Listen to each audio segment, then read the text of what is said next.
So thank you, Brendan, and welcome everybody. I am Dr. Bill Clearfield. I am the Executive Director of the American Osteopathic Society of Integrative Medicine and Rheumatic Diseases, and I have been in private practice since 1982. And as like my mother used to say, it by now I should know what I'm talking about. Um, my passion is a hormone optimization, and we look at all of our patients through what I call a hormone-centric lens. We see very complicated cases when all of the specialists have given up on them. So today we're going to present to you a bit of an introduction to hormone optimization, where to begin, why we use it, and a little bit about how to use it. Now, I understand that most of the audience is non-physician, that they do not prescribe. So I've tailored this to vitamins, minerals, over-the-counter supplements. There might be some homeopathic remedies in here, and I might discuss a little bit of acupuncture treatment also. So I've been an acupuncturist also since 1991.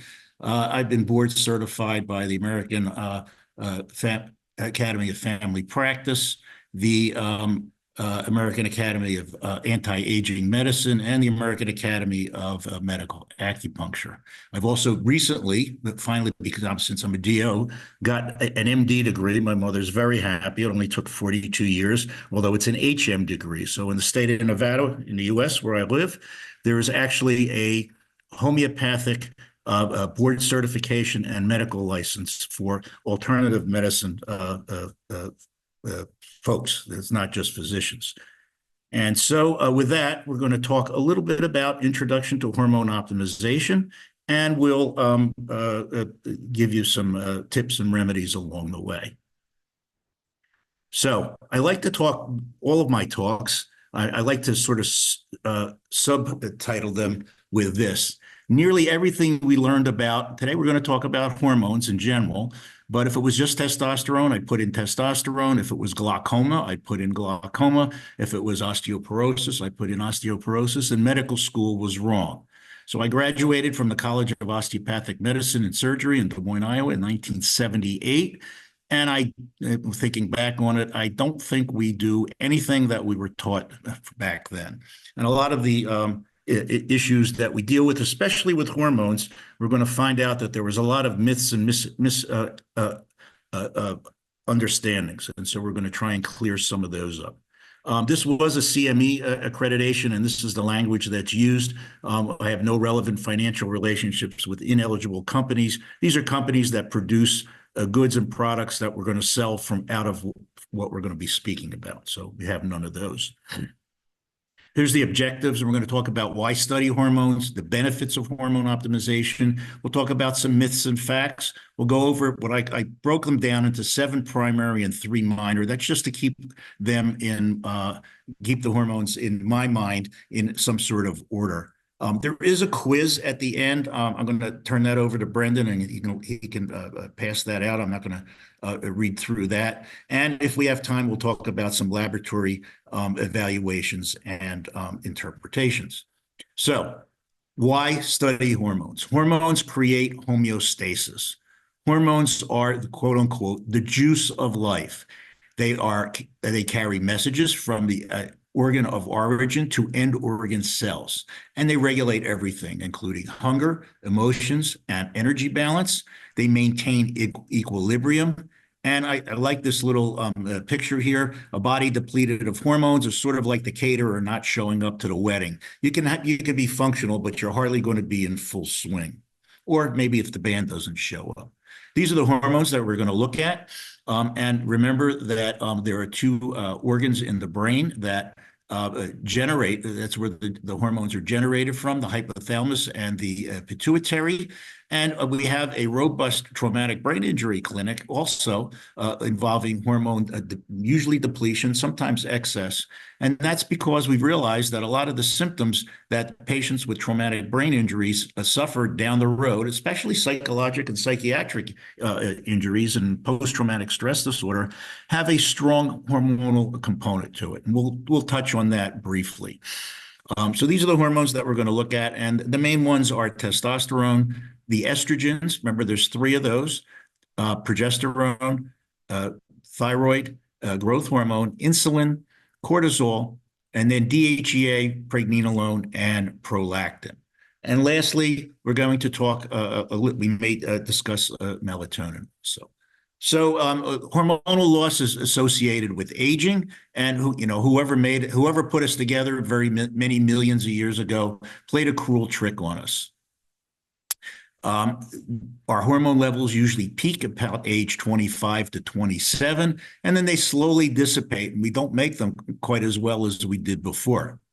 Life expectancy up until the past 100 years was what we see in some African countries today, like in Nigeria at 53, or a number of years ago when I lived in Kenya, male age was 46 and a female of 53. And I remember my grandfather, I have a picture of him, he passed away before I was born. He had according to my father, he had 7 myocardial incidents, a number of strokes, and I have pictures of him. He looks like a very old man. He looks like he's in his 90s or even 100, and he was 53 when he passed away. The effects of hormone depletion are universal, and you can see a little depiction there on the right. The skin, the hair, the nails, the bone structure, organ function. There are certain physical characteristics that when you get to learn the patterns, you will be able to actually figure out which hormones are in excess or deficiency. Hormone optimization makes the withdrawal a lot easier and the fall with grace. So this little graph here is the age at which the hormones sort of dissipate. And as you can see here, estrogens, and we all know about menopause, there's abrupt fall off in the 40s and 50s, along with progesterone and testosterone, especially for men, there's only a gradual decrease. So we're going to talk a little bit about polycystic ovarian syndrome, just as an example of what happens when the hormones go on the fritz. So polycystic ovary syndrome is defined as, I got this a little out of order here, is defined as oligoovulation or anovulation, very little menstrual cycle, clinical signs of excess androgen activity, and many ovaries, polycystic ovaries. So 1 or 2 doesn't count. Some literature says you need 8. Some literature says you need at least 12 cysts in the ovary to be considered polycystic ovaries. And so with polycystic ovaries, like I said, we have an increase in androgen activity. Androgens, particularly testosterone, aromatizes or converts into estrogen. We get excess estrogen. With excess estrogen, we get symptoms like breast cysts, breast tenderness, fibrocystic breast disease, ovarian cysts, uterine fibroids, endometriosis. So the sex organs form cysts. That's what happens. And believe it or not, gallstones are tied up with an excess of estrogen. And it's not infrequent that we have a young lady, and young in the hormonal world is between ages 35 and 50, and they're perimenopausal, and they come in and they have, they're complaining of agitation and irritability, and they hate their husband, and they're kicking the dog, and they're screaming at the kids. And they'll tell me that they have a fibrocystic breast disease or breast tenderness. And they'll say, oh yeah, I had my gallbladder out 10 years before. And I'll ask them, did you have a mammogram? And if they tell me that they had a mammogram, before they even answer, I'm going to tell them, let me tell you what it says. It'll say dense breasts. This is longstanding estrogen excess. Polycystic ovary syndrome is the most common endocrine disorder in women of reproductive age. And in the U.S., it affects about 4 to 10% of women. And I suspect in your country, it's pretty much the same. It accounts for 75% of the women with amenorrhea. and 85% of women with androgen excess and hirsutism. And so what they have lip hair, chin hair, they have hair on their low back. It's really not curable, but we have some great tools to be able to control it. The etiology, again, is chronic anovulation. There are some genetic markers that pop up also. We get an increase in LH and a decrease in FSH. Those are the pituitary hormones that are generated that stimulate the sex hormone production. We get an increase in androgens and a secondary aromatization. That's an enzyme that converts testosterone into estradiol, which is the female characteristic estrogen. This is a schematic of that. We get an increase in testosterone, and we get an excess along this right-sided pathway here. We get aromatization, which is the enzyme that converts testosterone to estrogen.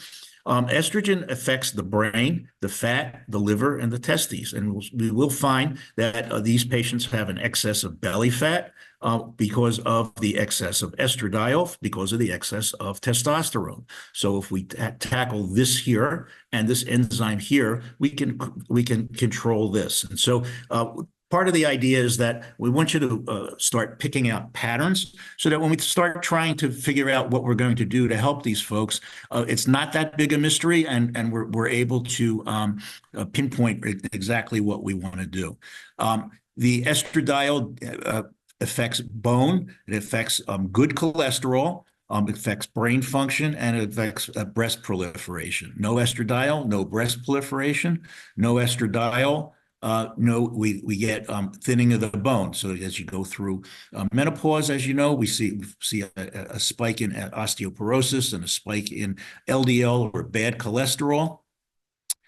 And just as an aside, way back when we first started treating men, that's where we started with hormone optimization 25 years ago, and we would get their testosterone levels to 1,500, and we would get their estrogen. We give them estrogen blockers, aromatase inhibitors. We'd get it down to 0. Well, we realized that was wrong, and that was wrong. And estrogen drives blood flow to the brain, so guys need a little bit of estrogen, and gals need a little bit of testosterone. And what we see is that a good way to raise HDL, or good cholesterol, is to have an adequate amount of estradiol on board. The other side of the coin here is more for males, although there are some female characteristics here. But 5-alpha reductase converts testosterone into dihydrotestosterone, and that affects the skin, the liver, the prostate. In females, it also affects the breast, and it again deals with facial hair, body hair, and acne. So we went over the necessary clinical textbook diagnosis, but practically what we see is an increase in androgens, androgenicity. We see weight, inability to lose weight, especially in abdominal weight, and we see oily skin, oily hair, acne, skin breakouts on the neck and shoulders. These are all testosterone excess symptoms. Redness in the face. We can get peripheral edema if it's very high testosterone levels or androgens, and we can get elevated blood pressures also. And then we start seeing alopecia. So hair, we look at hair. Hair loss deals with primarily testosterone, either too much or too little, thyroid, either too much or too little, and estrogens, either too much or too little. We also get a relative insulin resistance with the abnormalities in the androgens, and we can get either hypoglycemia or even a frank diabetes mellitus. Along with that, acanthosis nigrans, which is that darkening skin in usually around the neck, but it could be in any joint. That's a skin elevation of glucose. We get irregular or absent menstruation, skin tags, and we can get depression, irritability, and agitation. So these are the metabolic effects of polycystic ovaries, and you can see this is not limited to just cysts on the ovaries. This is a global, a personal global problem. We have hyperinsulinemia, glucose intolerance, dyslipidemia, visceral obesity, hypertension, endothelial dysfunction, and fatty liver infiltration. And our goal here is to let you know that these seemingly disparate symptoms are actually all have a common theme. And when you start recognizing the patterns, it makes it much easier. Again, here are the symptoms of testosterone excess. We already mentioned all of these. And here's insulin dysfunction. So again, we get testosterone dysfunction and insulin dysfunction. And too much insulin, you're going to see acne, breast cysts, breast cancers, depression, mood swings, low estrogens, migraines, gastroesophageal reflux disease, insomnia, infertility, and osteopenia. Not enough insulin, we're going to see bone loss, depression, weight gain. The urine is going to have an odor. That's that sweet, fruity odor that we get with blood sugar abnormalities, sweating, chills, hunger, and a rapid heartbeat. So now, in the medical doctor world, we would do our diagnosis, and again, if we get a chance, we'll review the lab values at the end, and we would use hormone replacement. But for our non-prescribing colleagues, these are 20 ways to lower testosterone in a patient with polycystic ovaries. And one, of course, is a healthy weight. Our office, our clinic now has a robust GLP-1 clinic to go along with the things that we've been doing for the past 40 years. We want to make sure that the patients sleep adequately. We need to have them cut down on their alcohol, and if they're not willing to, we let them know that the blood sugar content of alcohol usually goes along with the color of the alcohol. So the clear alcohols have the least amount of sugar in them. So your vodkas and gins, and the darker it goes, the more sugar there is. So beer's the worst. Dark wines come next, then white wines, and then your hard liquors all the way down again to gin and vodka have the least amount of sugar in them. Stress levels, of course. We know that everybody, his stress levels are off the roof these days. And a balanced diet. We usually recommend, in general, paleo sort of balanced diet. We'll talk a little bit more closely for testosterone in a few minutes, however. Exercise regularly, of course. So these aren't any entities that nobody knows about. You want to stay away from processed foods and sugars and caffeine, and you need healthy fats. So, us genius doctors in the 80s and 90s told everybody not to eat fats. I don't know if in Australia it was that way, but we were dogmatic about it. I mean, if we mentioned avocados or coconuts, we were excommunicated. So avocados, nuts, fish oils, olive oils, these all help regulate hormones, including testosterone. So how about supplementation? And my very favorite is number one here, spearmint tea. Very simple. You need a double bag. Most teas have about 70 milligrams of spearmint in it. You can also use peppermint. Sometimes spearmint gets a little bit old after a while, but a double bag of spearmint tea and 1 cup of water will decrease testosterone by up to 23% within 45 to 60 days. And we use this over and over again. This is very reproducible, and we use the cheapest teas there are. If you want to use fancy teas, that's that's okay. But we use, I usually don't like mention brand names, but it's in every store in the U.S. We get significant reductions in LH and FSH. And like I said, you can also use peppermint. We usually have the patients use it maybe 5 days a week. And usually after about 8 weeks, we do see about a 23% reduction in testosterone levels. Resveratrol, which I mentioned before, that I do write for a company that makes resveratrol. It is a neurobenase inhibitor, 5-alpha reductase, and a 17-beta HSD inhibitor. So it inhibits the enzymes that convert from pregnenolone, which is the grandmother hormone, to to testosterone, and it will also get a 23% reduction in testosterone and a precursor hormone DHEA.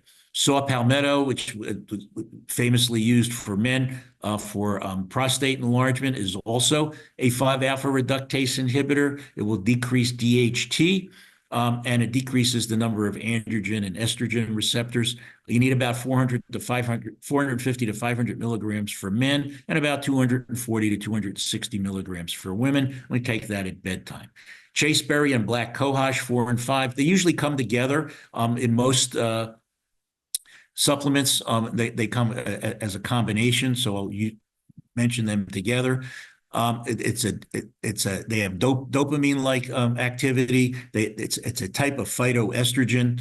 It will lower testosterone and increase progesterone, and inhibits prolactin. And black cohosh will sort of an additive.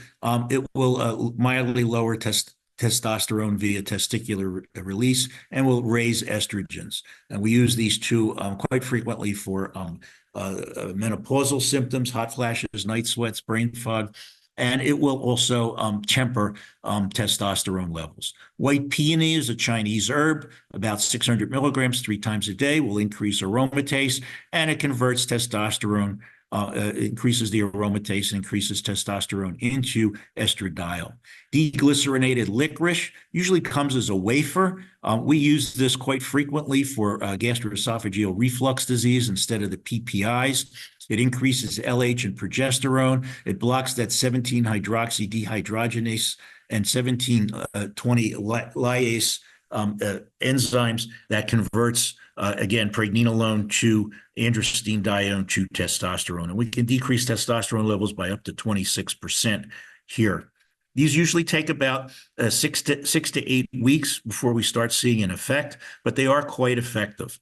Omega-3 fatty acids, about 3 grams over 8 weeks, will get a decrease in LH and a small decrease in testosterone, but about 50% of the time we can get a nice regulation of the menstrual cycle if that's an issue. N-acetylcysteine is a precursor of glutathione, will increase LH, decreases testosterone when it's elevated in polycystic ovaries. There's the references for all of those remedies. And now that was testosterone. And now we're going to look at insulin, or insulin resistance. And our very favorite is plain old store-bought cinnamon. Most of the books will say you need Ceylon cinnamon, which is nice, but in the US it's $30 a pound. I don't know what that is in where you are, but it's quite expensive. About 1 gram to 2 grams a day is usually enough, and you can get decreasing fasting glucose levels by anywhere from 18 to 30% within 40 to 50 days. Berberine comes from the barberry leaf, and also from berberis, which we use for urinary symptoms. It increases insulin sensitivity, insulin production, and it regulates metabolism. It increases glucose breakdown. It improves nitric oxide levels. It reduces blood sugars in the liver, and it slows carbohydrate absorption. We use berberine quite frequently for maintenance. After our weight loss programs, we use about 1,500 milligrams, and we add that to resveratrol, about anywhere from 100 to 300 milligrams. We use that as a maintenance, not so much for weight loss, but it will help keep the weight from coming back.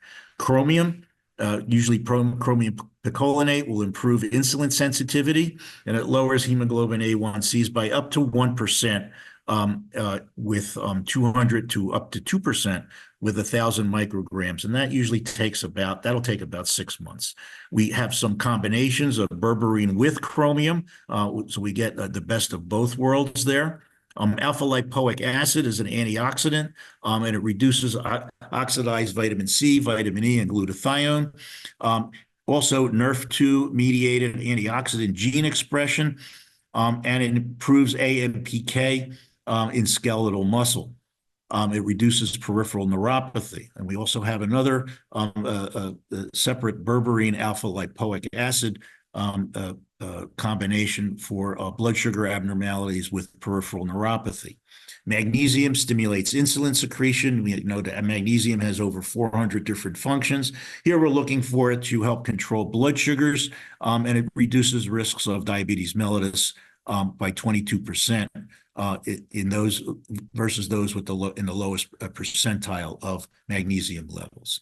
Gymnea sylvestri is another one of our favorites, and it's part of a combination. This greatly decreases sugar cravings. So you got a patient with a sweet tooth, you get them a combination with Gymnea sylvestri, 200 to 400 milligrams a day, and you're going to find the sugar cravings go away. If it's not quite enough, then we usually add in some apple cider vinegar, but the Gymnea sylvestri is a great tool for sugar cravings. And then we're going to get, less sweets, we're going to get weight loss, and we're going to get a better blood sugar response. Bitter melon will activate AMPK. It's an antioxidant, antiviral agent. And vitamin D, we need to try that. We try to get the 50 to 80 nanograms per milliliter. That will improve blood sugar abnormalities by about 11%, and it decreases utilization by insulin utilization by a third. Zinc will stimulate insulin receptors. Fenugreek slows digestion and absorption of glucose and carbohydrates. And then inositol, myo and D-chiroinositol, you need both. Involved in insulin signaling. It improves insulin resistance by up to 62%. It can lower testosterone levels by 55% and restores ovulation in 86% of our patients. The bio D-chiroinositol is one of our go-tos in patients with polycystic ovaries. It's almost like a reflex. Here are the references for all of those. And treating testosterone excess, we want an alkaline diet. So the items that are all the way over on the right in the darkest green and the next darkest green. And as you can see, if you look at them, those are all the things we always tell everybody that are good for them anyway. Fruits and vegetables, and the processed stuff over on the left, we really need to stay away from. Here's a sort of a synopsis of things that we might consider with polycystic ovaries. So we have an excess of estrogen, so diindolmethyl DIM or calcium D-glucurate. We use the calcium D-glucurate 250 milligrams twice a day. If the patients have high estrogen levels and GI symptoms, which are frequently go together. N-acetylcysteine is good for the immune system and is a liver detox agent. We like probiotics. We like the spore-based probiotics. They're hardier and you don't get accommodated to them. Prebiotics with L-glutamine for lower GI regulation, and again, our omega-3 fatty acids. So that's the sort of the summary there. And at the bottom there, these are items if your blood sugars are not controlled. We use some chromium, alpha lipoic acid, cinnamon. These can come as a combination. Quercetin is an antioxidant and an anti-inflammatory. And curcumin and turmeric is an anti-inflammatory, and we like curcumin for pain syndromes. And then there is resveratrol is sort of a universal overall sort of a tonic. And resveratrol will convert white fat in the fat in the abdomen to brown fat, which is, as you know, that's how we lose weight in the abdomen. Nitric oxide booster and melatonin. So that's sort of a synopsis of, a entity that deals with hormones. So let's now talk a little bit about hormones in general. And, what are the benefits of hormone optimization? And basically in men and women, it's the same. It's energy, strength, sense of well-being, muscle tone, urinary continence, for women, vaginal dryness, for men, erectile satisfaction, sexual energy, bone strength, lipid level abnormalities, heart protection, and particularly in females, especially in the menopausal era, night sweats, hot flashes, vaginal dryness, painful intercourse, and again, fat loss, acceleration, energy, mood, memory, concentration. I mean, who wouldn't want all of these things? So then let's talk about the elephant in the room, cancer.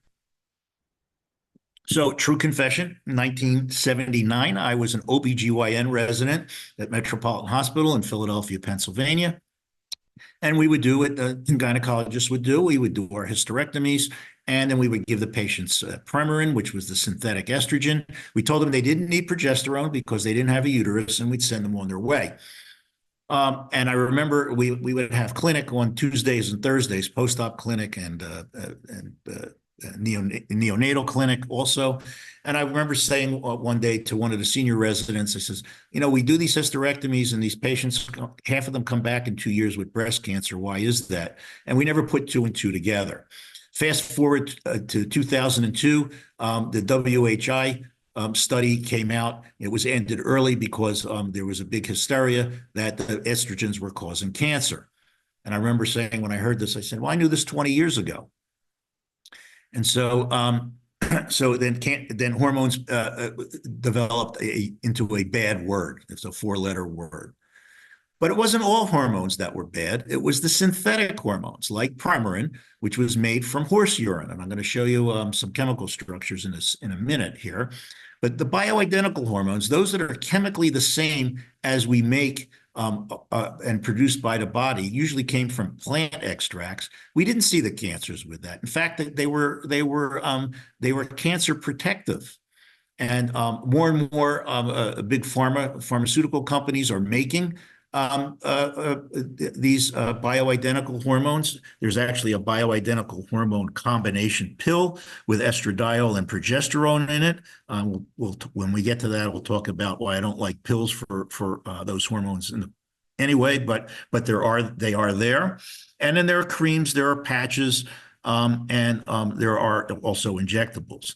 Now, the synthetic hormones, the one I mentioned, Premarin, was a synthetic estrogen, was the best-selling pharmaceutical in the U.S. from the 1960s up until 2002.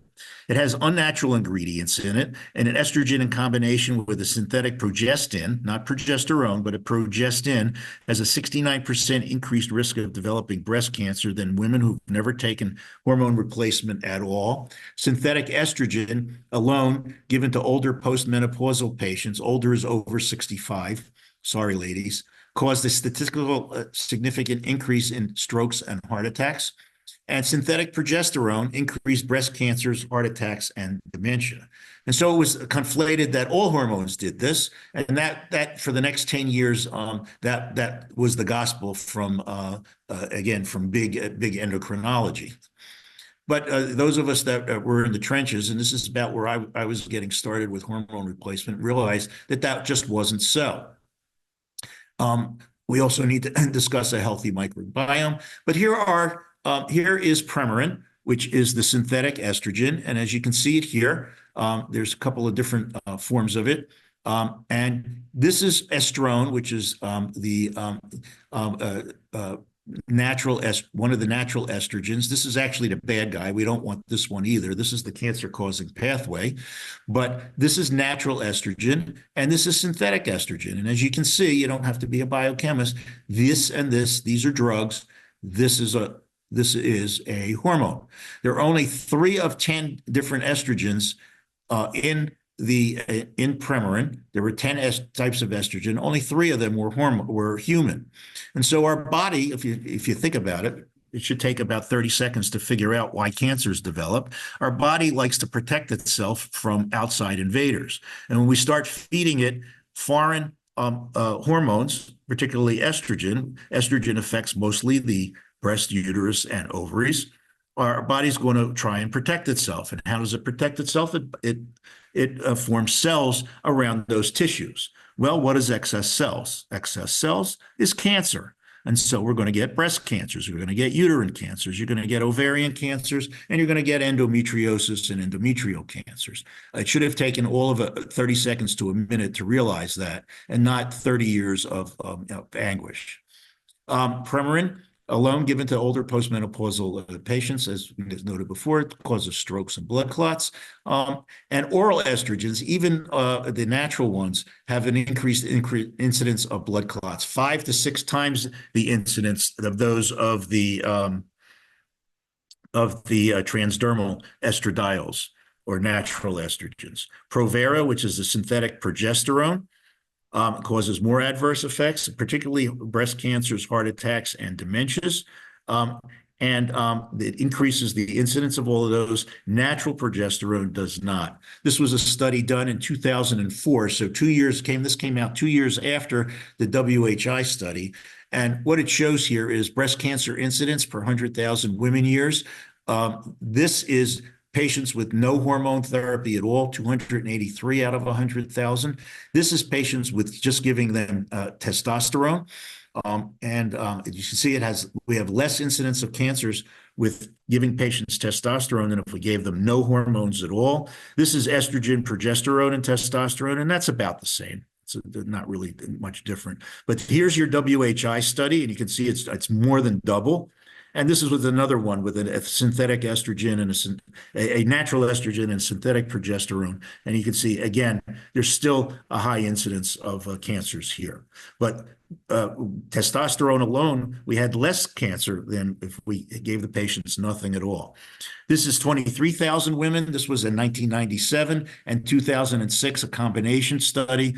It showed natural estrogens had a 28% a decreased mortality rate in breast cancers and a 23% all-cause mortality decreased rate from cancers with with natural estrogens. Estradiol, which is the natural estrogen, protects against heart disease, dementia, and osteoporosis. And those are the 3 big killers of women after menopause. It improves insulin sensitivity, eliminates hot flashes, restores cognitive function, maintains thickness and fullness of the skin and hair, maintains genital and pelvic health, and protects against colon cancers and macular degeneration. And again, natural versus synthetic. Natural estrogens will treat our climactic or menopausal symptoms. It will improve bone strength, heart function, blood sugar regulation, and memory. The synthetic estrogens act the opposite. This is a 10-year study of patients with breast cancer, 10 years post-breast cancer, patients that, and this is a mortality study, patients that were 10 years post-breast cancer, 33% of them without hormones were no longer with us. Patients that were given estradiol, testosterone, and progesterone had a 94% survival rate, and those that were given just testosterone, progesterone, and an estrogen blocker had an 87% survival rate. So, this is the exact opposite of what we're taught. We're told don't give them hormones, and 1/3 of those patients are gone within 10 years, and these are patients that had breast cancer versus 94% survival rate with those with an adequate hormone level. Progesterone is conflated in the literature with progestins. Progestins are the synthetics. It's your medroxyprogesterone and some of the other birth control combinations. And again, you can see here, this is natural progesterone, and these are the synthetics. Again, these are drugs. This is a hormone. Don't conflate progesterone with progestins. And here in the U.S., the pharmacists are allowed to substitute the synthetics, which are a lot cheaper than the natural. They're not the same. These are the differences between natural and synthetic progesterone versus progestins. And basically, progesterone does what you want it to do. It's for, it treats energy, strength, it maintains pregnancy. It helps with mood. It's a great sedative. It acts as a diuretic. There's no insulin resistance. It improves lipid profile. It reduces estrogen stimulation of the breast tissue, prevents breast cancer. The synthetic progesterones do the exact opposite. They make lipids worse. They cause breast cancer. They increase estrogen stimulation of the breast tissue. They increase insulin resistance. Stay away from synthetics. Breast cancer risk with micronized or natural progesterone. This was in 80,000 women over 8 years. The graphic is here. So this line here is patients on no hormone therapy at all. About 10 out of 100,000 women years will suffer a breast cancer incident. This is synthetic estrogen. It's a 20% increase versus no hormones at all. This is synthetic estrogen and synthetic progesterone, about a 40% increase in breast cancers versus no hormones at all. And this is natural estrogen, natural progesterone, and they have a 10% decrease versus not giving them any hormone therapy at all, 50% less than the progestin, and 30% less than just plain estrogen. So hormones actually do the opposite. They do not cause cancers, at least the natural ones don't. They actually protect against cancers. So I'm going to talk about a couple of hormones in our time left. And we're going to talk a little bit about testosterone, estrogen, progesterone. These are the major ones over on the left. And again, there's no rhyme or reason that I do it in this order, except that it helps me keep everything straight. Although again, for males, testosterone is the most important, females, estrogen. So we'll go along that. This is the steroidogenic pathway. This is how the hormones are regulated and conjugated in the liver. If you're going to prescribe hormones or deal with hormones, you need to know this backwards and forwards. And once you start learning it, this is not, it looks complicated at first glance, but it becomes second nature to you. So here's testosterone here. Remember, I told you that it aromatizes or converts into estradiol. And here also the 5-alpha reductase turns into DHT. And DHT is your super testosterone, and that affects your hair and your prostate. And remember, we have medications that block this here, the 5-alpha reductase inhibitors, mainly dutasteride and finasteride. They block this here. And we use this for hair loss and prostate issues. There's some severe side effects with those medications. That's actually a topic for a different day. But all of it comes from cholesterol, that stuff that we genius doctors told you not to eat in the 80s and 90s. The statins, work, there's another pathway a little bit higher up here that block all of this. And if you pull out a package insert on a statin, it'll have about as long as both arms side effects.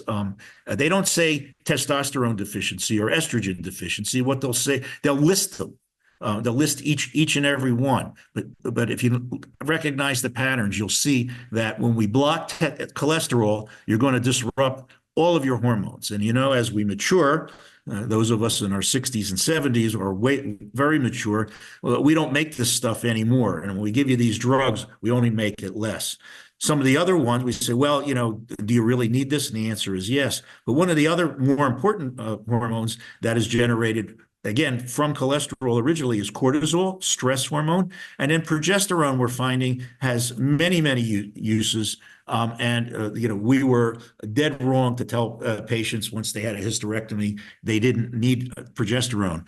We told them that because they didn't have a uterus, and they didn't. Which progesterone allows the uterus to be ready to be fertilized, and that's true. I mean, that's true, but there's about 30 other functions. Some of them, a lot of them, dealing with mental issues and brain issues and cognitive issues. That progesterone regulates. And so we'll talk about the 7 major hormones. I plan to do 4 of them today, and then hopefully Brendan will have us back for maybe another session, and we'll do a couple more. And so testosterone is the big one. And really, the first thing you need to know about testosterone, it is an anti-aging agent. You will live longer if your testosterone levels are adequate. If your testosterone levels over age 60 are adequate for more than 10 years, and adequate for males is total is about 600 to 700, and for females about 30 to 40. You will live on average, not counting any other parameter, 10 to 15 years longer than your hypogonadal matched cousins. So testosterone has more to do with sex. That's the point. Testosterone is an antidepressant. It's an anti-anxiety agent. It's useful for strength, energy, sense of well-being, muscle tone, urinary incontinence and urinary dribbling, vaginal dryness in females, erectile dysfunction in men, sexual function, libido. It moderates. We had a patient with anorexia nervosa came in last week, and without even looking at her, I said, I bet your testosterone levels were low, and they were. So we're going to bring them up to speed. It is an anti-inflammatory. It increases the anti-inflammatory cytokine interleukin-10, and it inhibits pro-inflammatory cytokines. Testosterone deficiency results in anxiety, depression, poor sense of self-worth, fatigue, apathy, suicide ideation, muscle loss, lack of energy, lack of coordination and balance, lack of confidence, and poor sexual energy and poor sex drive. Testosterone deficiency exerts its ugly head within 96 hours of a major, even a minor head injury. It can be decreased by up to 75%. And a lot of times they don't recover. At least 30 to 40% of these patients don't get a recovery of their testosterone within 3 to 12 months. And it shows up as anxiety, depression, and fatigue. And if we give these patients SSRIs or stimulants, that's not the issue. The issue is that the head has the pituitary and hypothalamus have been disrupted due to the head injury, and we're not producing the hormones, and the symptoms that you're seeing are actually hormone deficiencies. Now, we go to the Bing Crosby. Those of you who don't know who Bing Crosby is, he was a singer in the 50s, 60s, and 70s. I think he actually sang White Christmas. You might know that one. But he sang a song titled Accentuate the Positive and Eliminate the Negative. So that's the school of medicine we like to go to. And so these are the negatives that you'll find with testosterone: acne, gynecomastia, erythrocytosis, allegedly prostate cancer, but we've debunked that, testicular atrophy, pulmonary embolism, and cardiovascular disease, heart attacks, and strokes. So these are just conclusions. So that's we had to do a whole lecture just on the alleged maladies of testosterone, and these are the conclusions for prostate cancer. And we do have the references here. High testosterone levels does not increase the risk of prostate cancer. Testosterone therapy doesn't increase the risk of prostate cancer. It doesn't increase the risk of progression of prostate cancer. It doesn't cause a flare with metastatic prostate cancer, and it doesn't cause a rapid progression and death. And these were all myths that grew up from a study that was done in 1941 by a urology group in North Carolina.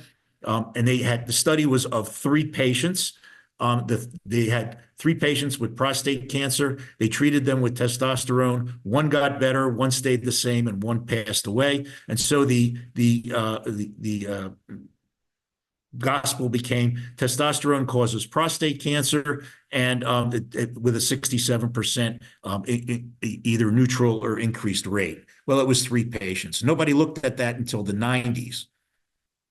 What to do with patients with prostate cancer and testosterone? So this is our protocol. If the patients had a radical prostatectomy, we want a PSA of less than 0.1 and at least 3 months post-op. If they've had X-ray therapy, we want, again, when the PSA is less than 0.1, about 3 months post-therapy. Active surveillance means we're not doing anything. We're just checking their blood levels every 3 to 6 months. We can begin immediately. Post-op radiation with metastasis, recurring, we can do that. Again, you got to proceed with caution. And with metastatic disease, you're going to get a rise substantially. But for most of these patients, they've been given as androgen blockers, and they feel it in the worst way. And a little bit of testosterone isn't going to affect their length of life one way or the other, and they will feel a lot better. Red blood cell counts increase. We get an erythrocytosis, which has been confused with polycythemia vera, which is a rare blood tumor. Testosterone will increase red blood cell count with increased oxygen. That's why you get more energy. But it does not increase platelets or white blood cells. It is not a blood tumor. It does not increase red blood cell mass where you get heart attacks, strokes, or cardiovascular disease. The polycythemia vera that it gets confused with is a genetic disease. There's positive 97% of the time is a positive JAK gene disease. The genetic profile is normal with testosterone therapy. So to increase testosterone therapy, we actually went through some of this. So we can increase exercise, high protein diet. Again, vitamin D, we want to get that to 50 to 80, adequate sleep. Boron will decrease sex hormone binding globulin. So when testosterone is produced, either in the testes or in the ovaries and adrenal gland, it travels in the bloodstream attached to a protein called sex hormone binding globulin and also albumin. With the sex hormone binding globulin is high, the testosterone is inert. We need to have it inert, about 2 to 4%. Free testosterone is a good level. Boron, we start at 3 milligrams. We do it at bedtime. Will reduce the sex hormone binding globulin by about 20 to 30% in about 6 to 8 weeks. Magnesium at 10 milligrams per kilogram per day will increase free and total testosterone. DHEA is a precursor of testosterone. 50 to 100 milligrams in males, 10 to 25 in females, will elevate testosterone levels and prevent decline during exercise. Ashwagandha is an Ayurvedic herb. You have to be careful with ashwagandha because a lot of times patients will say, well, I used it and it didn't work, but they didn't use enough. You need at least 300 milligrams twice a day. Ashwagandha will increase LH, FSH, and increase testosterone. It will also increase TSH, so you'll get an increase in thyroid levels. It boosts the anabolic process and improves muscle tone and vitality. Shilajit is another Ayurvedic herb, comes from India, 250 milligrams twice a day. You will get an increase in total and free testosterone. Mucina pruriens, 5 grams per day, improves testosterone, dopamine, norepinephrine, and epinephrine. It will improve sperm count and motility in infertile men. It will reduce prolactin. Tongkat Ali is popular in a lot of supplements. Quite frankly, I've not seen it to be very useful. It is in the literature, though. It says it will increase total testosterone and free testosterone. I've not had very good luck with any of the supplements that have Tongkat Ali in it. It could be me. Myamin is a Chinese herb. It acts to increase testosterone and is an aromatase inhibitor. So it will increase testosterone and it will lower estradiol and estrone and also PSA. Zinc, now notice here, zinc sulfate, 250 milligrams. We're going to be talking about zinc for estrogen, but at much lower doses. Increases testosterone, LH, and LH, zinc will increase significantly. Pomegranate juice. Now, this has to be the real thing, not pomegranate juice cocktail, not the stuff mixed with it's all sugar. 300 milliliters a day will increase testosterone levels within 2 to 4 weeks by up to 25% and reduce blood pressure and decrease cholesterol. Pumpkin seeds, 1/4 gram, about a handful or so, contain zinc, which will improve the immune system and will improve low testosterone. Chrysin is an aromatase inhibitor. It will stop the conversion of testosterone to estradiol. And so you'll have a relative increase in testosterone as an anti-inflammatory. I found this one not to be all that all that useful, however.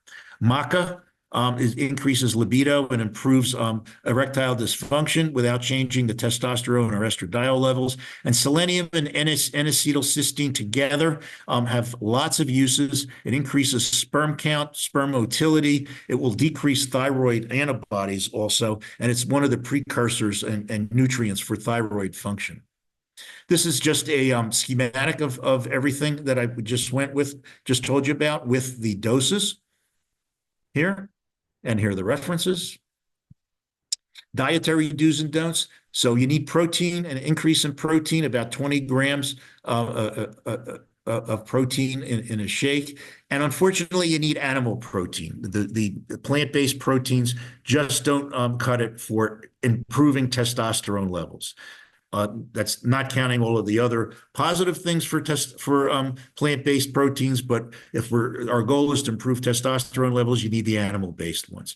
You need a 2-to-1 carbohydrate to protein ratio, and cruciferous vegetables, the ones that you see here: broccoli, cauliflower, kale, Brussels sprouts, watercress, bok choy.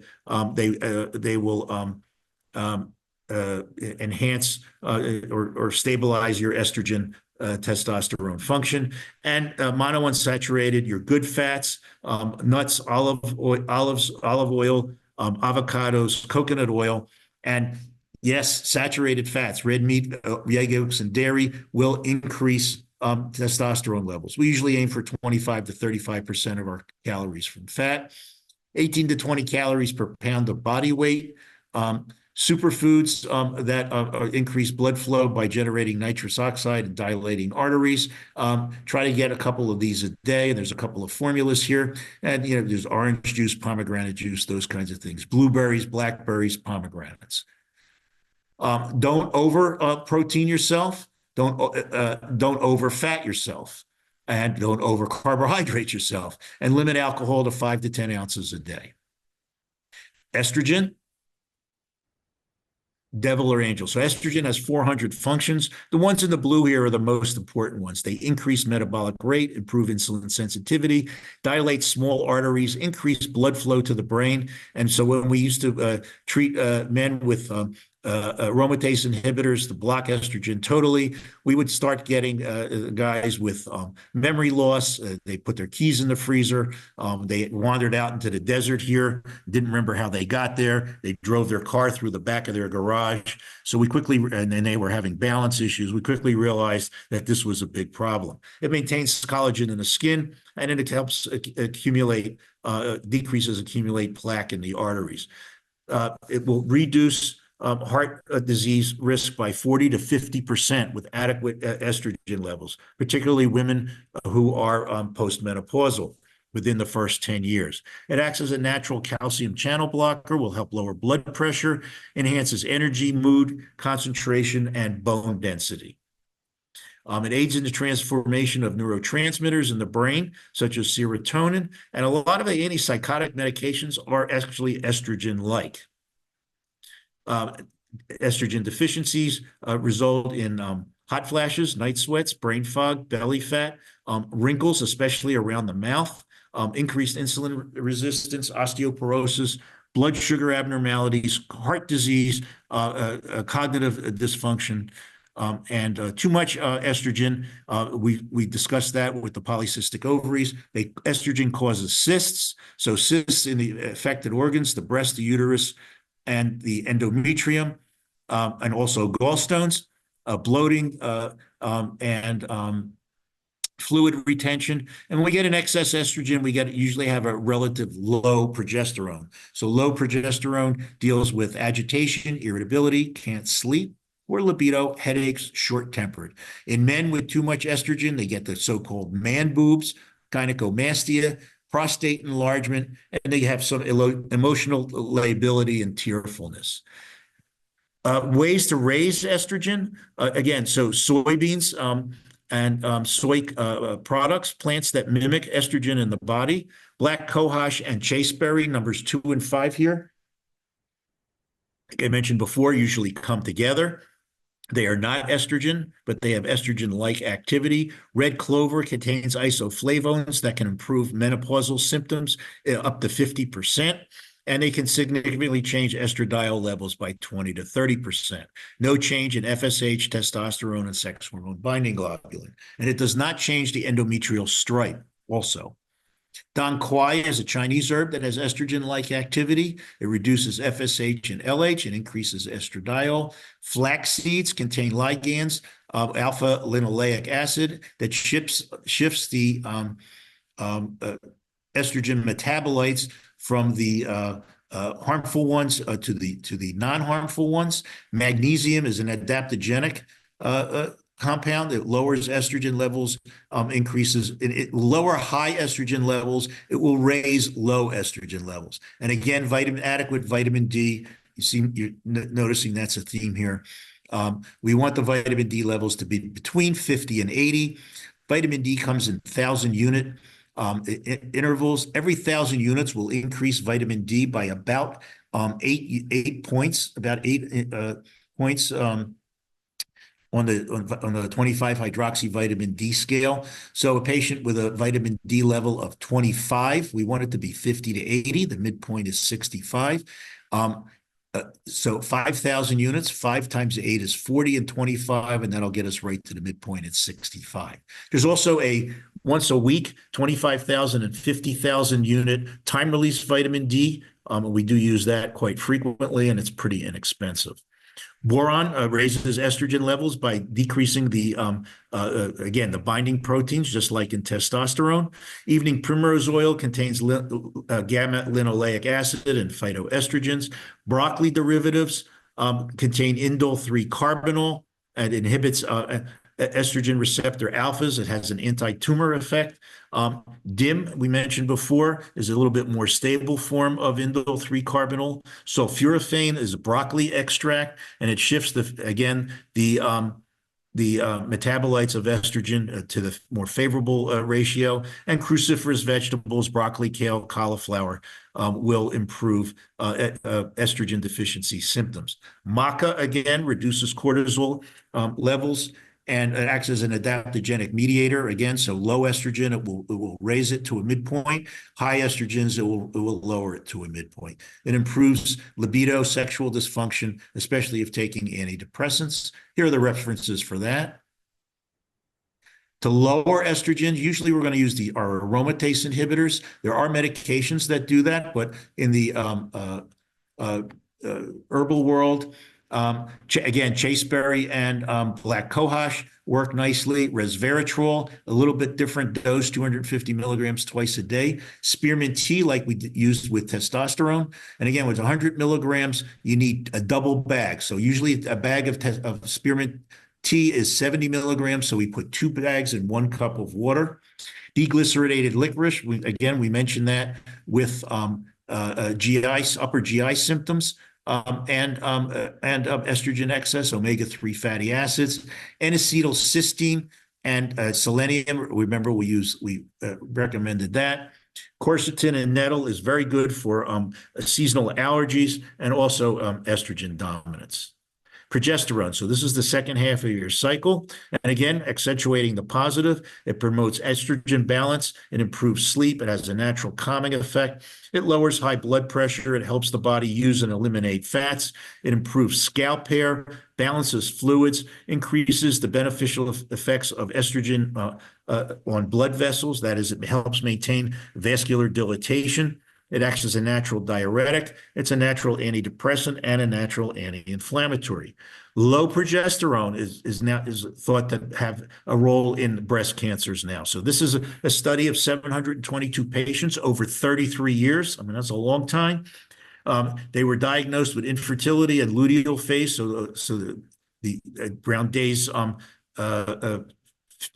18 to 25 defect and progesterone deficiency. They had 10 times increased death from all cancers and 5.5 times increased premature breast cancer with low progesterone and adequate estrogen. Symptoms of low estrogen, or rather progesterone: agitated, irritable, can't sleep, poor libido, headaches, short-tempered. That's the top half here on the left. On the bottom half on the left, these are the same symptoms of estrogen excess: breast swelling, bloating, bone loss, uterine fibroids, endometriosis, excessive menstrual bleeding, and gallstones. Too much progesterone, this usually is not an issue unless we're treating somebody with progesterone and we overshoot the mark. We get worsening hot flashes, increased cortisol, increased fat storage, increased appetite and carbohydrate cravings, depression, feeling drunk or hungover. Progesterone is sedating. We use it at bedtime. It is a great for patients who can't sleep. We use it for men and women, different doses, obviously. Water retention and drowsiness. I mentioned earlier that the common recommendation is a patient has a hysterectomy, they don't need progesterone. And it's true down here at the cons. The reason we don't need progesterone is because it helps induce a period, at which we don't need, and it's the foundation for pregnancy, which is of no significance after a hysterectomy. But all of these other issues deal with progesterone after hysterectomy, particularly increased diuresis, smooth muscle relaxation, calcium phosphorus balance, basal body temperatures.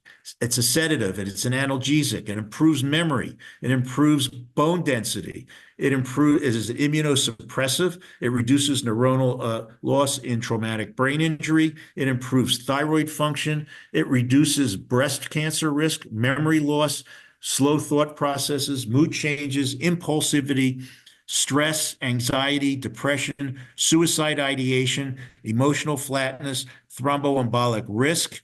It will help improve glaucoma. It will lower intraocular pressure. And it is neuroprotective in Alzheimer's disease, and it helps with memory and concentration. So these are all the pros of why you need progesterone after a hysterectomy. Here's the con. How to boost testosterone: again, healthy fats, limit alcohol, stress reduction techniques, exercise. Again, we like the high-intensity interval training, and then we use some different other techniques, stress reduction techniques, yoga, Tai Chi, Qigong, walking, whatever you or your patient is comfortable with. Make sure they get adequate sleep. Try to stay away from those endocrine disruptors, particularly water bottles. Some remedies here: saffron, 30 milligrams a day, will decrease cortisol and increase progesterone.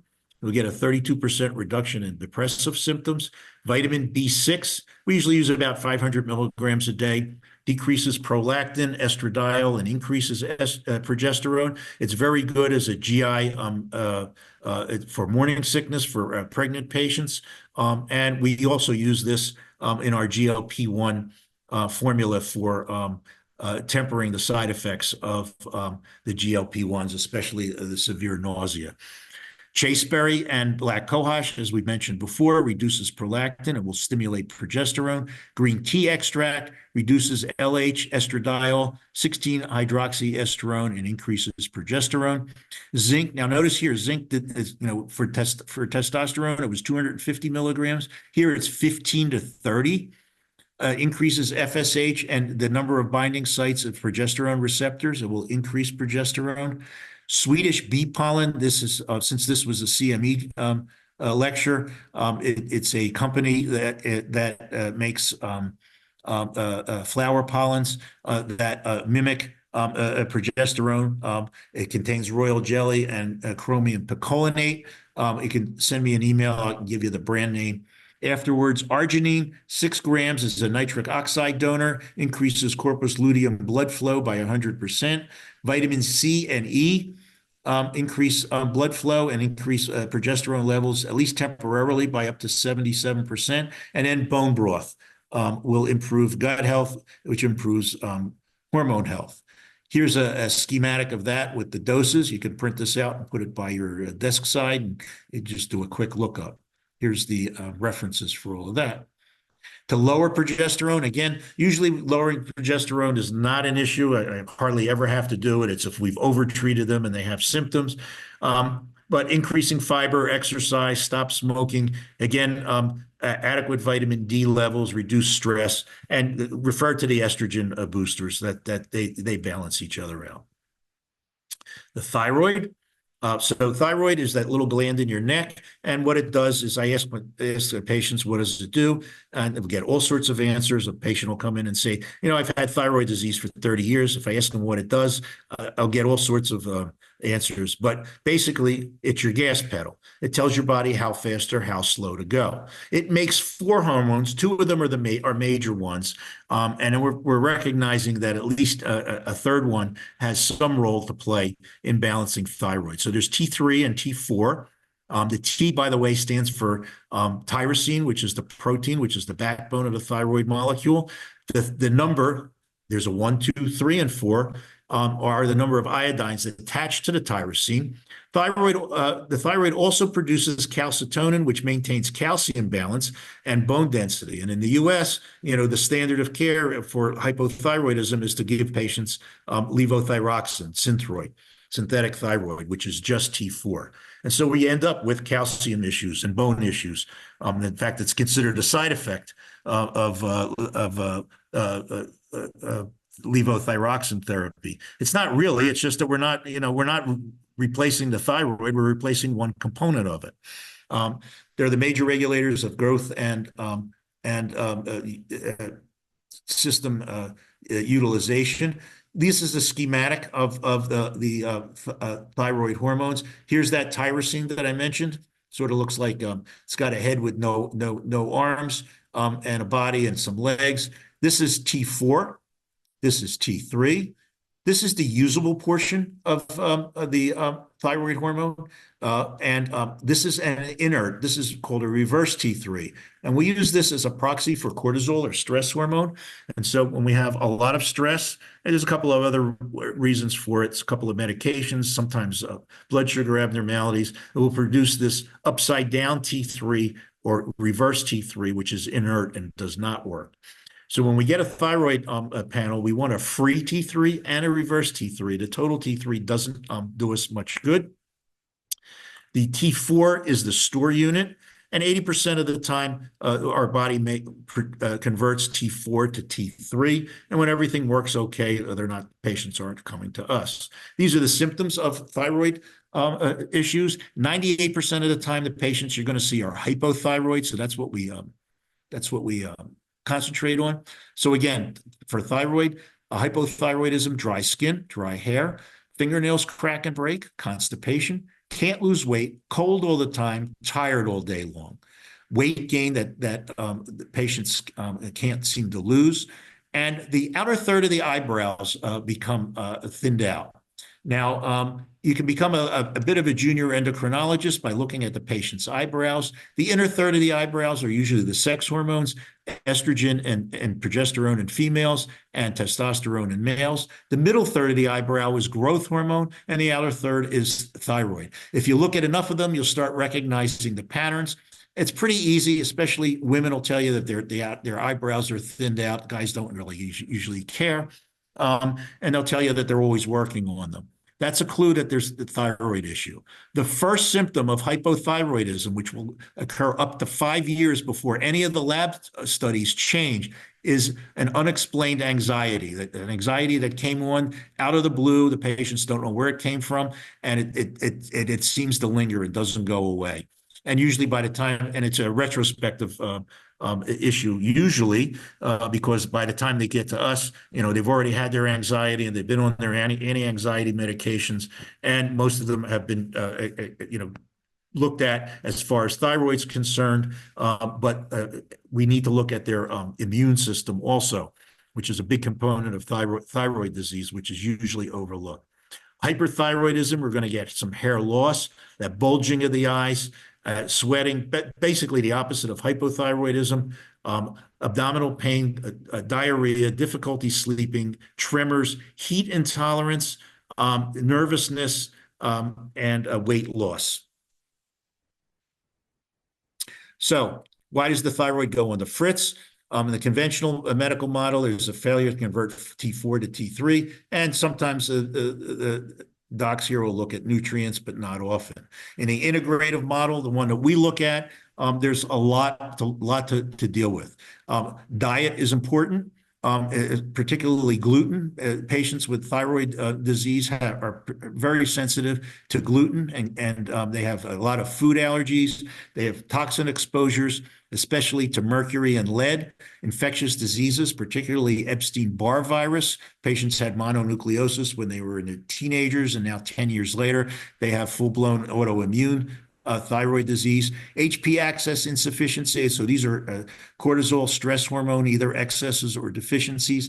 Iodine deficiencies, there was a whole iodine controversy that happened in the US in the late 40s and early 50s. And again, us genius doctors decided that iodine was a poison and took it out of the food supply here.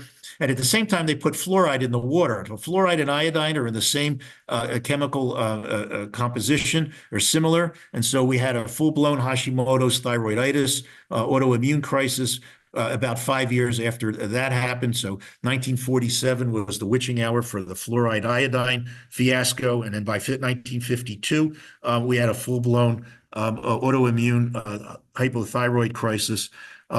Along with a marked increase in breast cancer. So take iodine out of the food supply, and we're going to get a breast cyst, fibrocystic breast disease, breast cancers. We're also going to get prostate cancers from low iodine. And then there's certain medications. Here's the workup, by the way. I'm not sure if your audience, does labs, but make sure you get a free T3, free T4, reverse T3, 25-hydroxy vitamin D3, the thyroid antibodies, TPO, thyroid peroxidase antibody, antithyroglobulin, and then you also need a B12 folic acid and ferritin level. So this is an iron store. So the B vitamins and iron contribute to the protein that's the backbone of the thyroid molecule. Reverse T3, we mentioned that. It's an inactive form of T3. And I showed you that picture. And it is an inert form. Normal in the lab, we do get a reverse T3. 9 to 25 is normal. We want it under 15. This is a good screen for cortisol or stress hormone abnormality. Symptoms would be patients wake up in the morning, they're tired. In the middle of the morning, they need something to keep them going, coffee or tea, some sort of stimulant. In the afternoon, they feel like they need a nap or they take a nap just about every day. By dinner time, they're exhausted. Later at night, 8 o'clock, 9 o'clock, 10 o'clock, they get a second wind, they get a stimulation, and then they have trouble sleeping, and there's usually sugar or salt cravings. We also can do a check on this. We can get a free T3. We multiply it by 10 just to make the numbers easy, divided by reverse T3. We want that to be over 2.0. Under 2.0 is usually a cortisol abnormality, stress hormone. Other reasons for reverse T3 are diabetes, beta blockers, and iron deficiency, but 90 to 95% of the time, you can pretty much hang this on your hat. I know a lot of our practitioners do saliva, the 4-point saliva test for cortisol, and that's the gold standard, absolutely. But this is a very inexpensive screen that you can do with just about every blood draw, and it gives us a lot of information. Antithyroid antibodies, TPO, antithyroglobulin. The different labs have different values. You need to look at the scale that they're using, and you need to get both of these for your immune issues. We jump on that. So if normal is 34 in one of the major labs, if it's 36, we don't say, well, that's okay. On average, a patient who shows up in our office who's had this positive and they haven't felt well and they've been told everything's normal, their TSH, which is what usually the doctors here don't, that's all they'll do. It'll be 2.5, which is pretty much dead center.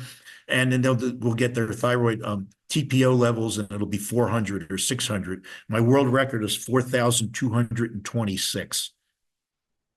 B12, folic acid, and ferritin, and vitamin D are the other studies that we get. And notice we want them in the upper third of normal. Ferritin 90 to 110.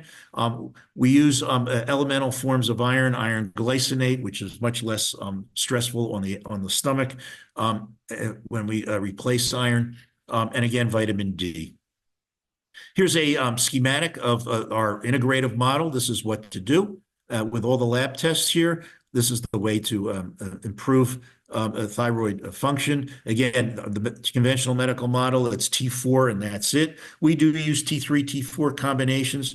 There's antibodies. We like plant sterolins, which is the fat of plant. They act like Pac-Man in the system and lower the thyroid antibodies. And we use a lot of low-dose naltrexone, which is a whole nother topic. Gluten-free diet, low goiter diet, and the bad guys are white flour, white sugar, and dairy. Of course, our endocrine specialist colleagues, for the most part here, say diet doesn't matter. Here are the way to lower thyroid hormone naturally. Again, sugar-free, gluten-free diet. L-carnitine inhibits T3 and T4. It's useful in a thyroid storm. Bugleweed, it usually comes as a liquid, 20 milligrams twice a day, will lower prolactin and inhibit the T4 to T3 conversion. B complex is inversely related to homocysteine levels, which is deals with the B12 folic acid sufficiency or insufficiency. Selenium is one of the components that converts T4 to T3 along with iodine. 200 micrograms of selenium will improve hyperthyroid symptoms. It will also reduce antibody load and is an anti-inflammatory. Lemon balm, it blocks brain signals to the thyroid, increases TSH insensitivity, and blocks attachment of the thyroid antibodies to thyroid cells. Lavender and sandalwood essential oils, you can put that in the bath water. Glucoman is a prebiotic and is synergistic with methimazole and lowers T3 and T4. And rutin is an anti-inflammatory that decreases T3 and T4. We usually start with lemon balm and bugleweed. That's usually where we start, especially if they're only mildly hyperthyroid. And then we'll add in the others as necessary. Here's a schematic of that with the doses. And there's the references. How to lower thyroid antibodies naturally. So again, gluten-free, sugar-free diet. Moducare is a plant sterolin. It acts like Pac-Man in the bloodstream, and it will sort of gobble up the thyroid antibodies. It balances Th1 and Th2 cytokines, reduces thyroid antibodies by up to 50% in a year. It's anti-inflammatory, anti-neoplastic, antipyretic, and it is also will lower LDL cholesterol. It normalizes DHEA cortisol ratios. Wobezyme N is a systemic enzyme formula that aids in gut health and decreases thyroid antibodies. Selenium, 200 micrograms, incorporates a basic conversion from T4 to T3, and it can generate decrease TPO antibodies by up to 40% in 90 days. N-acetylcysteine we use with selenium. It's a free radical scavenger, an antioxidant, an anti-inflammatory. Ashwagandha, again, inhibits NF-kappa beta, acts as a prebiotic, acts as neuroprotective. Remember, you need to use a high enough dose, at least 300 milligrams twice a day. Vitamin B is inversely related to thyroid antibody load, and vitamin D, again, usually with thyroid antibodies. This one we'll use the once a week 50,000 time-released one, and it usually we get an inversely related relationship between the thyroid antibodies and vitamin D. Zinc, a little bit higher than the boosting estrogen, but a lot lower than testosterone. So this is sort of mid-range, about 30 to 50 milligrams. Iron, we'll make sure that the patients have adequate iron. Curcumin is, again, another anti-inflammatory. Magnesium and probiotics. Some newer ones that have been revealed lately is Nigella sativa, black currant seed oil. We were using this during the pandemic a lot for as an anti-inflammatory. Increases heme oxidase, decreases TSH, increases free T3, it decreases thyroid antibodies by up to 50%, 2 grams a day. And inositol, we mentioned this before, it will improve free T3, reduce TSH, reduce TPO and antithyroglobulin. and you need the myochiro-inositol. And we add that with selenium. Iodine reduction with high thyroid antibodies. This is where we want to be careful with iodine. We'll use a low dose, 150 to 225 micrograms a day, but never more than that with thyroid antibodies. And then fish oil, omega-3 fatty acids. Here are the antibodies there. Here's the references for that. And here is a summary of everything I just told you with the on the left-hand side for each hormone with the remedies and has some of the doses are in there. In the mid column is their functions and their symptoms on deficiency. These are the ones that I mentioned today. So testosterone, estrogen, progesterone, growth hormone, and thyroid.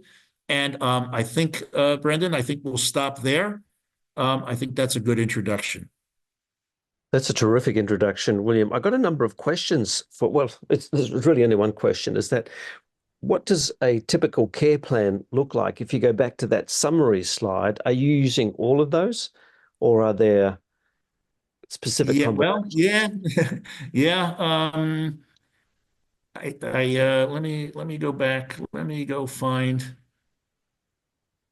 me find, I have it at the end.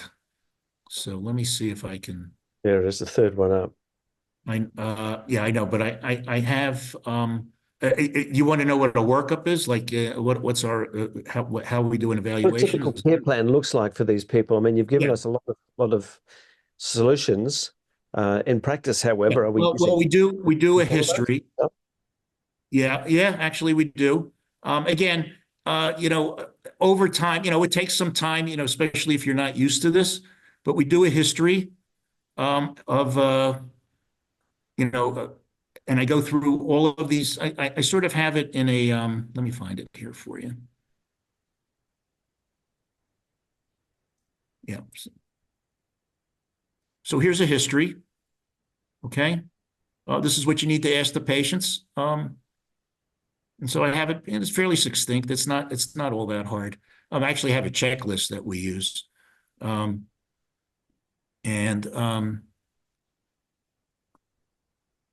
Loading. Okay, so okay. So for estrogen, you want to ask them, do they have hot flashes, night sweats, brain fog, belly fat, memory loss? Too much estrogen, they'll have cysts, anxiety, spotting, infertility. The patients will tell you these things.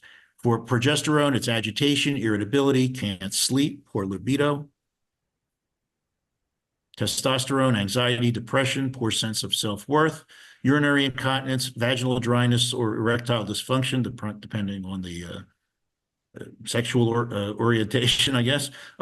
Poor libido, poor sexual function, too much testosterone, oily skin, oily hair, acne, thyroid, dry skin, dry hair. So these are the questions we ask.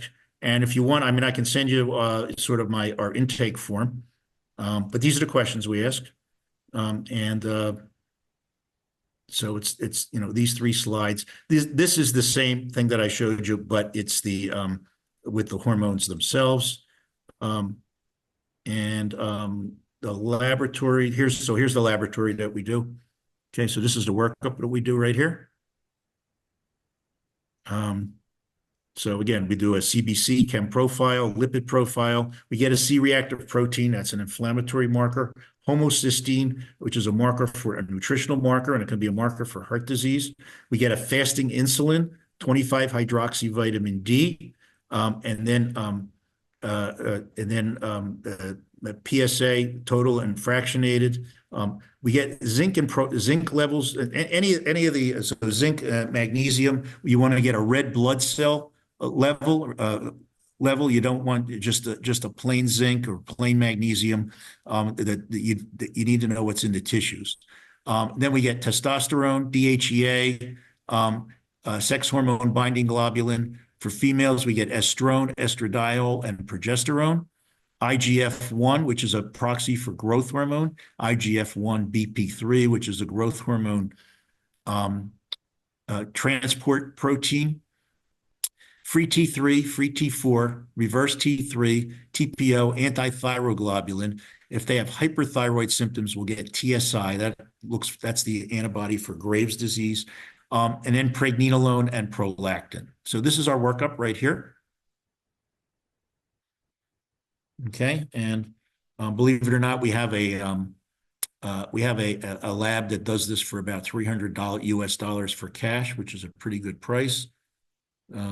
Insurance companies will charge you a lot of money, and this is how we interpret the lab. So I think that was a pretty good introduction. We can certainly go through them if you want, but that's like a whole nother hour. So yeah, that'd be terrific. If I could take form, that would be helpful at all? Is that helpful at all? Yeah, that's helpful. I guess my question was really with respect to the care plan. What does that look like specifically, and how many of those nutrients? So we get our labs. We get our labs back, and then we're going to match them to our symptoms, and then we'll go through. Just if the testosterone is low, I gave you a list of things that you can use. If the testosterones are too high, I gave you a list of things we can use. And then what we're trying to do is normalize all of our hormones. That's the care plan. So again, medical doctor, we use a lot of hormones themselves, but in this instance, I was giving your audience what to do without using prescription medications. Yeah. Okay. I think that's a reasonable answer. You match the findings up to the suggested remedy, so that would work well. Yeah. If you go back to, let me go back to that summary slide there. It has the what to do. Okay, so here, this one right here. This is kind of a summary, and here's for testosterone. To increase testosterone, here are the remedies. To decrease testosterone, here are the remedies. To increase estrogen, decrease estrogen. Okay, so we got that here. I even have most of them have the doses right there. If I missed one or two, it's in the lecture itself. Okay, that's great. This has been a brilliant introduction and overview. Some really, really useful clinical tips there from your years of experience, William. So thanks again. That was great. Well, we like to say we made every mistake we can make with hormones here, so we know what not to do by now. But almost every day there's something new.